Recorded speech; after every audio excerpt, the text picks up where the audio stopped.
অনেক আলেম জাদুটোনা তাবিজ দেয়, এটা কোরআন হাদিস দ্বারা কতটুকু যুক্তিসঙ্গত? খুবই সুন্দর প্রশ্ন। অনেক মসজিদের ইমাম সাহেব আছেন, অনেক আলেম সাহেব আছেন, অনেক মুয়াজ্জিন সাহেব আছেন, অনেক হুজুর সাহেব আছেন, ইয়া লম্বা দাড়ি, লম্বা জুব্বা, সবই ঠিক আছে, কিন্তু ওনার কাছে গেলে আপোষের তাবিজ দেয়, আবার বিচ্ছেদের তাবিজ দেয়, আবার আপনার একজন আরেকজনের পিছনে শত্রুতা উদ্ধারের তাবিজ দেয়। আছে না নাই? এই মানুষগুলো এই অপকর্ম যে করছে নিজেরাও জানে না যে দাড়ি টুপি অথবা ইসলামী লেবাস পোশাক পরেও তিনি যে হারাম কাজে লিপ্ত তিনি নিজে জানেনও না। কোন মুসলমানকে কারোর ক্ষতি করার জন্য সহযোগিতা করা কি জায়েজ না না জায়েজ? সওয়াবের কাজ না গুনার কথা? তাহলে হারাম কাজ কবিরা গুনাহ যে হুজুর করেন, সে হুজুর করলেও সেটা কি হবে? কবিরা গুনাহ হবে।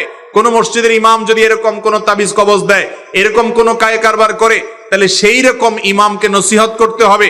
না সরে আসলে এই ইমামকে পরিবর্তন করতে হবে, কারণ তিনি এই যে স্বামী স্ত্রীর মধ্যে ঝগড়া লাগানো, অমুকের পিছে তমুককে লাগানো, ক্ষয়ক্ষতি করার তাবিজ দেওয়া এবং এই জাতীয় জাদু মন্ত্র কুফরি কালাম এগুলোর আশ্রয় নিচ্ছেন। অতএব এরকম ব্যক্তিকে নসিহা করতে হবে অথবা তাকে ইমামতি থেকে সরাতে হবে।